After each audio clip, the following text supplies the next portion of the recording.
pernah bilang desain sistem itu creativity with constraint gitu. Jadi kita tetap bisa berkreativitas dengan constraint.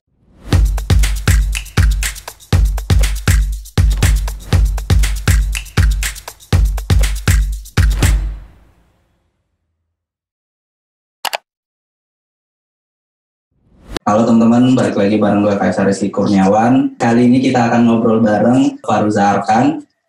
Buat yang belum tahu, mungkin silakan Arkan perkenalan dulu nih. Halo semuanya teman-teman atau subscribernya Sesar. Pasti banyak yang belum tahu sih siapa gue. Jadi perkenalan dulu, nama gue Faruza Arkan, temennya Sesar. Terus sekarang gue kerja di video.com sebagai UI designer, terus concern sama atau passionate sama desain sistem, dan kebetulan sekarang juga lagi di desain sistemnya di video juga sih.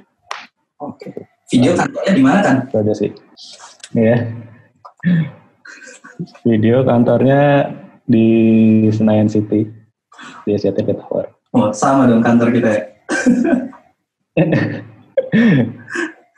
Oke, thank you Arkan udah perkenalan.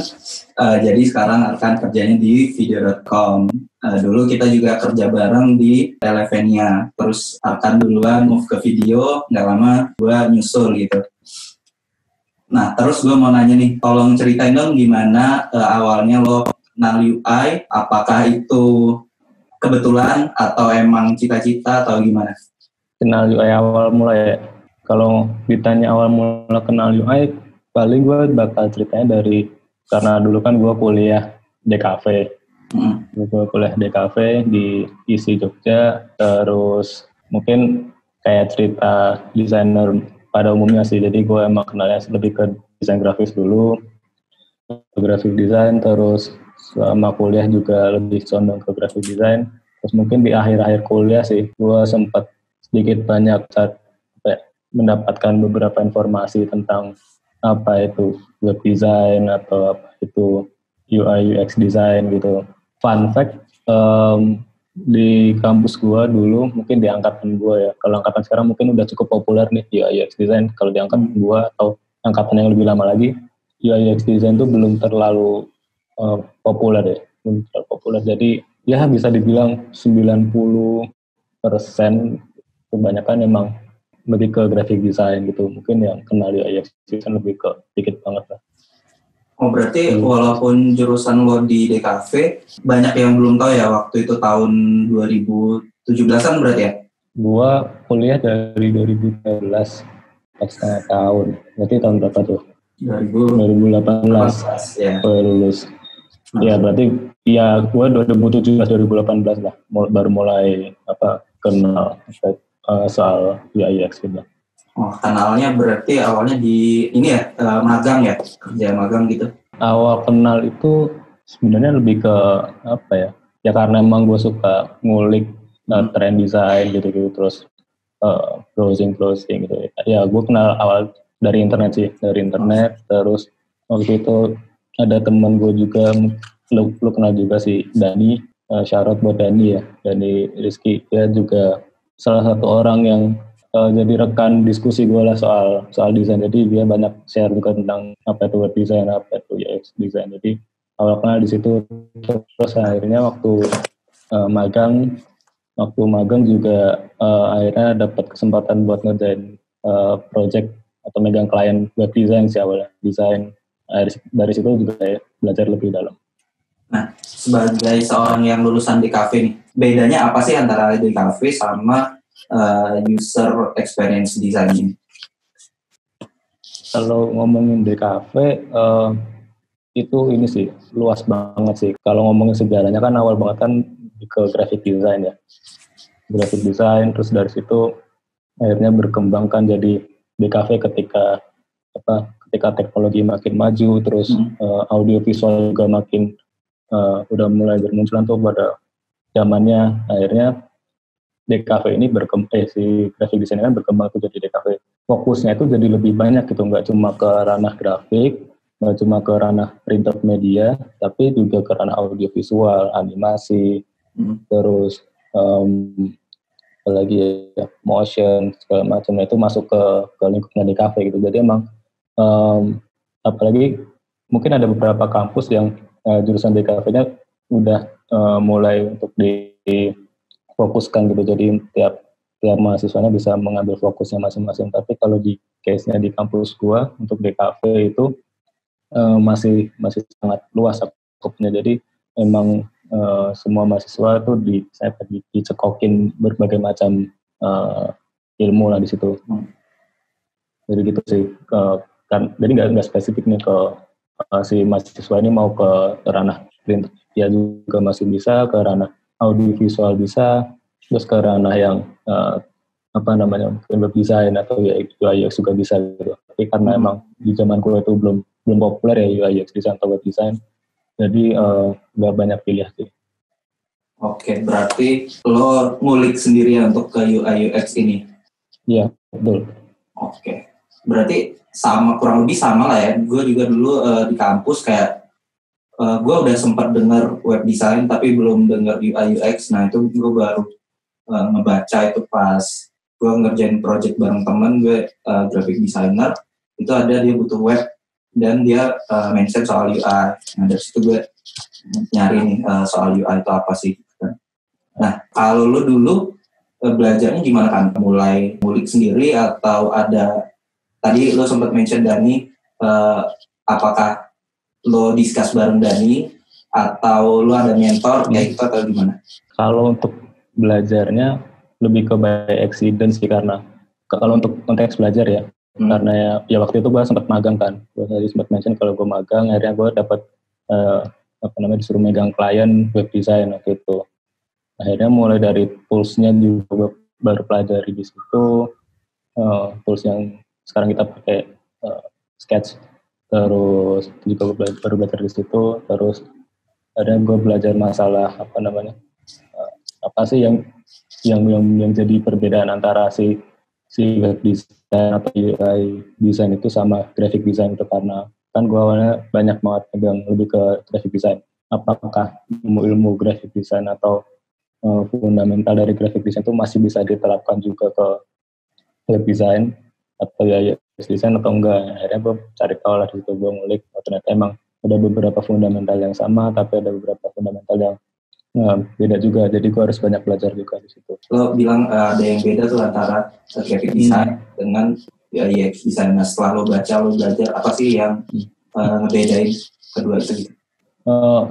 Mostly yang gue pelajari dan itu rasa beda banget antara graphic design sama UI UX design, itu lebih ke ada dua sih yang gue pelajari. Pertama jelas masalah medianya, masalah platformnya jelas beda banget. Dari yang gue awalnya graphic design lebih ke print media, terus bikin buku, cover, poster, terus akhirnya gue harus belajar masalah media nih ketika ngedesain di website kan jelas ada constraint-nya masing-masing ya di website gimana, terus ngedesain di mobile atau apps itu gimana, terus di apps itu juga di tiap platform itu juga beda-beda antara Android sama iOS, itu jadi perbedaan besar yang harus gue pelajari di awal-awal juga. Terus yang kedua masalah mungkin penggunanya ya, atau targetnya atau usernya yang kita sering sebut. Jadi mungkin kalau sebenarnya tujuannya mungkin mirip kayak ketika lu di kerjaan desain grafis atau kerjaan UX design, kayaknya lu pengen menyelesaikan sebuah masalah seseorang gitu, lu pengen nge-solve problem mereka lewat desain lu kan, intinya kayak gitu. Tapi ya karena itu sih, karena perbedaan media tadi, jadi akhirnya masalah yang diselesaikan kan juga lebih kompleks ya. Terus jadi kalau yang gue pelajari sih lebih ke media, terus sama ke usernya sih. Oke, berarti yang jadi perbedaannya itu salah satunya media implementasinya ya? Iya, ini ketika ngomongin waktu gue awal-awal ini ya, cari tahu ya tentang perbedaan graphic design sama UX design. Tapi makin kesini akhirnya ternyata emang wilayah product design atau UI UX design ini sih cukup menarik buat gue cari tahu lebih lanjut ya, karena emang tadi mungkin di satu sisi terlihat sederhana ketika lu bisa ngedesain aplikasi atau lu menggunakan sebuah aplikasi gitu, tapi ternyata di balik itu ada proses yang cukup kompleks, ada proses yang melibatkan banyak. Ya, itu sih. Oke. Nah, lanjut ke ini kan. Waktu awal-awal gue masuk ke Elevenia, itu awalnya gue jujur masih kayak baru lah kan belajar UI. Terus gue ngelihat lo sama Rian, teman kita juga, organizing file itu rapi banget. Nah, itu gue belajar banyak sih dari kalian. Nah, lo bisa ini gak sih ceritain kenapa sih lo awalnya concern banget soal organizing file, terus juga naming kayak gitu, atau ada nggak sih pengalaman yang ngebuat lo jadi concern soal itu gitu? Ya, kalau ditanya pengalaman ada. Jadi gue waktu kuliah kan tugas kan banyak banget ya. Tugas banyak banget, apalagi ketika semester pertengahan sampai semester akhir itu kan udah mau masuk wilayah digital gitu. Kita pakai laptop, kita butuh file yang banyak lah untuk dikerjakan gitu. Nah, mulai dari situ sih kayak gue mulai concern, kayak gue mulai sering kehilangan file gue di mana. Terus waktu itu belum spesifik, kayak gue akhirnya melihat bahwa ini yang penting, tapi kayak gue mulai aware lah ketika untuk mengorganisasi sesuatu gitu. Itu sih. Terus akhirnya gue juga belajar masalah organizing file itu ketika gue magang juga. Ketika gue magang, itu ada partner gue atau coworker gue tuh yang emang dia orangnya rapi banget, terus dan ya gue belajar dari dia sih ketika kita dapat klien, apa aja sih yang dibutuhin dari klien, terus dari satu klien sama klien lain itu gimana nge-organize filenya segala macam. Kayak gitu sih. Akhirnya lama-kelamaan gue ngerasa organizing sesuatu itu ternyata jadi part yang cukup penting juga ketika kita belajar desain gitu sih. Dan itu salah satu prinsip.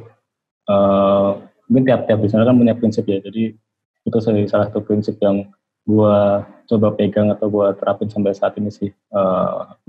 Masalah organizing apapun sih, tapi kalau konteksnya desain jadi lebih ke ya organizing desain dokumen. Iya. Nah, gue juga ngerasain sih waktu kolaborasi antar desainer, kalau misalnya ada organizing file yang rapi atau managing file yang rapi, itu kayak lebih enak aja gitu kan, kita lebih konsen ngedesainnya, kita lebih cepet kayak gitu kan waktu kolaborasi kayak gitu. Nah, lanjut nih.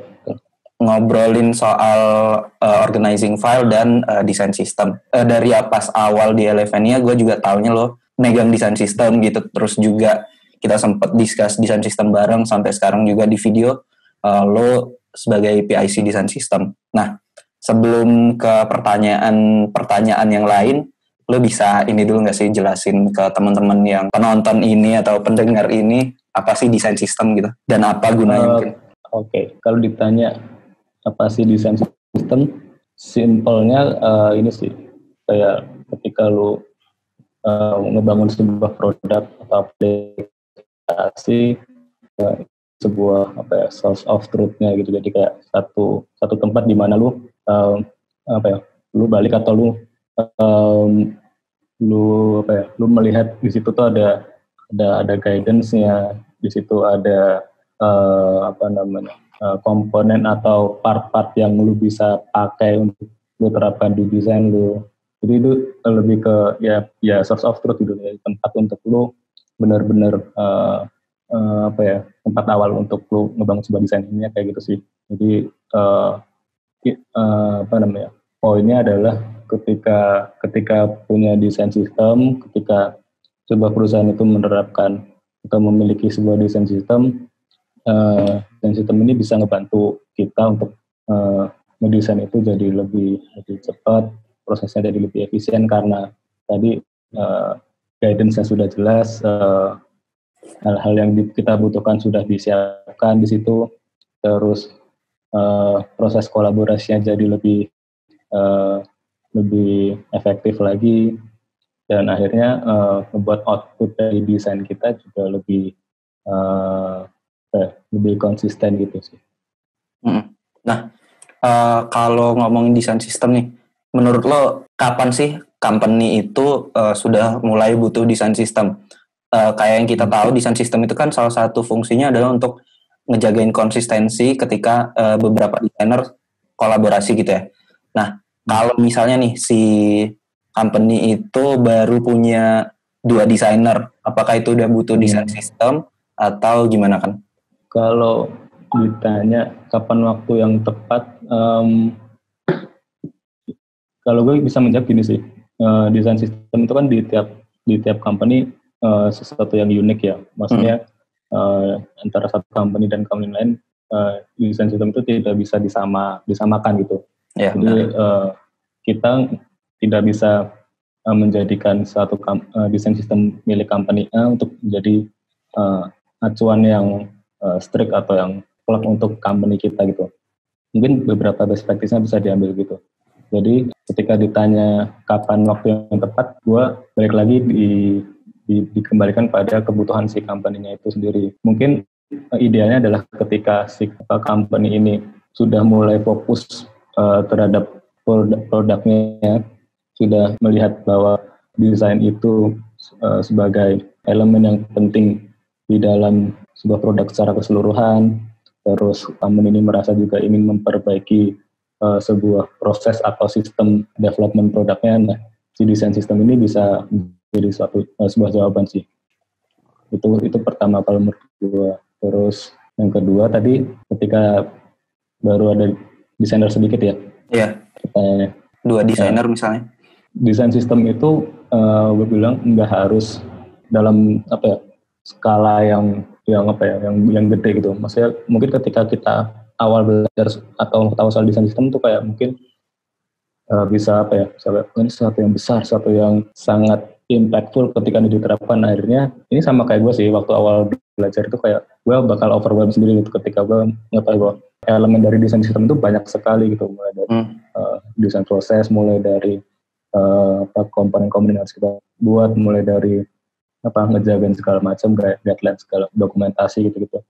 Tapi baik lagi ketika si company itu misalnya dia memiliki dua orang desainer katakanlah, atau baru ada 2 orang engineer dan 1 orang desainer misal, ya disesuaikan aja sama kemampuannya dan tidak harus semuanya diselesaikan dalam waktu yang selesai sekarang gitu, enggak juga sih. Jadi mungkin disesuaikan tergantung kebutuhan company-nya. Jadi misal yang mau di solve dulu permasalahannya adalah misal ternyata desain kita ini ya banyak yang tidak konsisten di pemilihan komponennya atau penggunaan tipografinya gitu. Ya udah kita selesaikan dulu dengan bisa jadi dengan UI kit dulu nih, atau style guide-nya dulu kita rapiin gitu. Kita rapiin dulu penggunaan warnanya, kita standarisasi, terus mulai pelan-pelan untuk komponen-komponennya itu mulai kita standarisasi pelan-pelan aja dulu. Terus mungkin ketika itu sudah jalan, kita bisa next step misalnya, oke, kita mungkin dari desain udah coba nerapin komponen atau style guide tadi, kita coba involve engineer untuk mau juga nih di dalam project design system gitu. Jadi kita infokan ke engineer, terus mereka juga bisa melakukan hal yang sama gitu dari hal-hal yang kecil gitu. Oke. Nah, gue dulu waktu awal-awal kenal desain sistem kayak UI kit itu termasuk dalam salah satu komponen desain sistem ya. Selain library code dan lain-lain gitu. Nah, gue mikirnya dulu UI kit ini akan membatasi kreativitas gue sebagai UI designer karena kita berusaha untuk ngegunain komponen-komponen yang udah ada gitu. Nah, itu menurut lo gimana kan? Sama benar. Gue awal sempat merasa bahwa kalau misal ini komponen ini sudah disiapkan, terus berarti fungsi desainer sebenarnya gue tinggal tempel doang dong gitu, ya kan? Iya, benar. Gue tidak bisa explore sesuatu yang lebih lagi gitu. Tapi gue ingat salah satu, gue lupain desainernya siapa, kalau nggak salah John Maeda dia pernah bilang desain sistem itu creativity with constraint gitu. Jadi kita tetap bisa berkreativitas dengan constraint. Maksudnya constraint adalah balik lagi gue tadi sempat mention bahwa mendesain aplikasi itu kan hubungannya juga sama masalah media yang digunakan gitu. Dan di setiap media atau platform itu ada constraint-nya masing-masing gitu, ada batasan-batasannya masing-masing. Nah, kalau misal dibilang karena kan kita ngebangun produk kan bukan urusan desainer doang ya.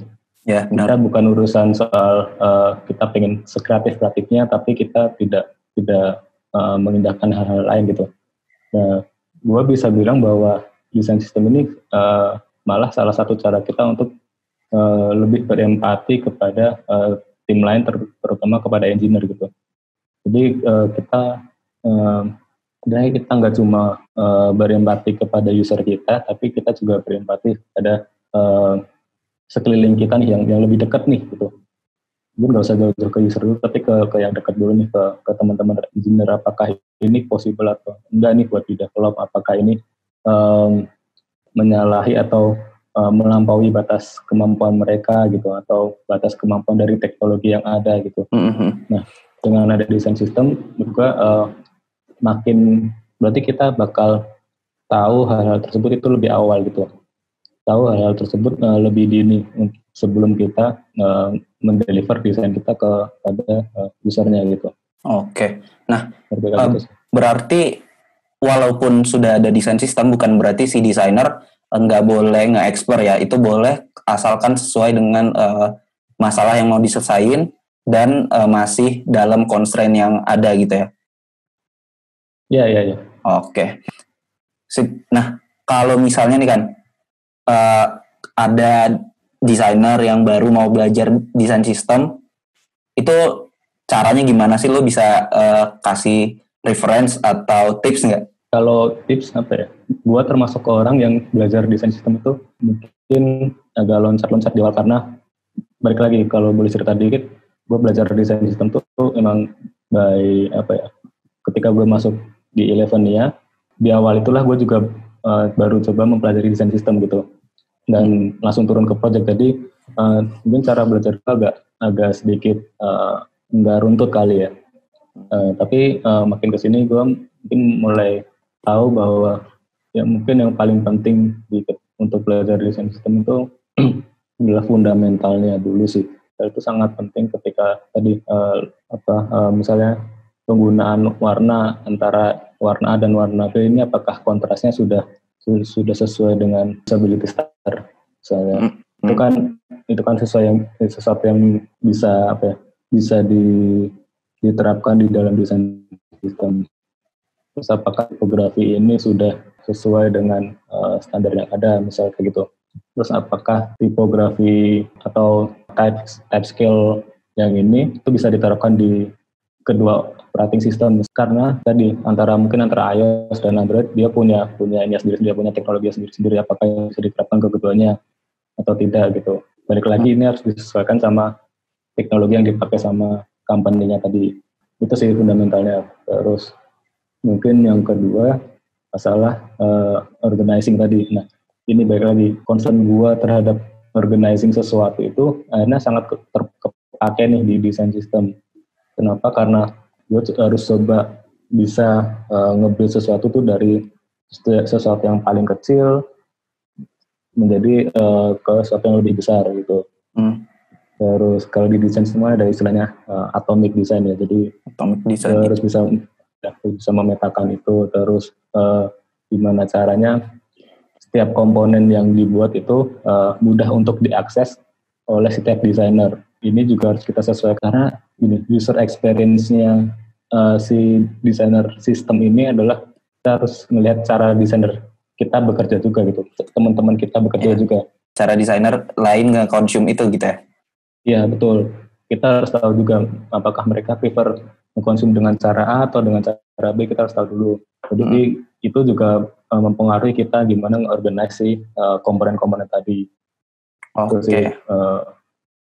Berarti yang pertama kita harus tahu tetap lagi desain sistem ini mau diterapin di mana dan masalahnya mau di solve apa. Terus back to basicnya kayak standar tipografinya, color, icon dan lain-lain. Terus organizing file, dan mungkin teman-teman kalau mau baca juga bisa baca Atomic Design ya. Iya. Oke. Kalau dari lo nih terakhir, ada nggak sih yang pengen lo sampein buat teman-teman yang baru mau belajar atau terjun ke industri ini di product design atau UI UX design? Ya, kalau dari gua ini personal ya. Ya. Yang jelas karena gua tadi backgroundnya adalah seorang graphic designer gitu. Terus karena kan kalau sekarang dilihat UI UX design kan ini ya diverse banget ya ininya, apa namanya, nah backgroundnya ada yang dari background IT, dari background psikologi, dari background desain sendiri gitu ya. Jadi menurut gua yang pertama adalah balik lagi ke fundamentalnya, maksudnya dalam artian tahu dulu ketika kita mau terjun ke UI UX design, cari tahu dulu masalah ya apa sih UI UX design, terus kita akan menghadapi media apa nih yang harus kita desain nih, kita akan menghadapi user yang seperti apa nih, itu harus kita ketahui dulu. Terus yang kedua mungkin lebih ke ini sih, apa namanya, coba berpikiran lebih luas dalam artian apapun background kalian gitu kan, apapun background kalian, mau dari desain, mau dari IT, mau dari psikologi, atau mau dari apa namanya ilmu manapun, coba berpikiran lebih luas aja sih untuk UI UX design ini, karena kita bakal menghadapi pengguna yang benar-benar beragam nih. Misalnya bisa jadi kita bekerja di sebuah company, mungkin company itu udah punya marketnya, tapi kita nggak tahu nih apa namanya, kita nggak tahu teknologinya ini akan berkembang kemana, terus pengguna itu bakal berubah seperti apa, ya kan? Itu yang kita harus tahu sih. Oke, mungkin segitu dulu karena waktunya udah mau habis gitu ya, cuma 40 menit, ya maklumlah limited. Nah, terus terima kasih buat Arkan udah nyediain waktunya, sukses terus. Mungkin lain kali kita akan ngobrol bareng teman-teman yang lain juga ya, rame-rame gitu. Thank you Arkan, semoga sukses terus dan stay safe di Jakarta. Sampai ketemu di kantor. Oke. Thank you, Sarah. Thank you.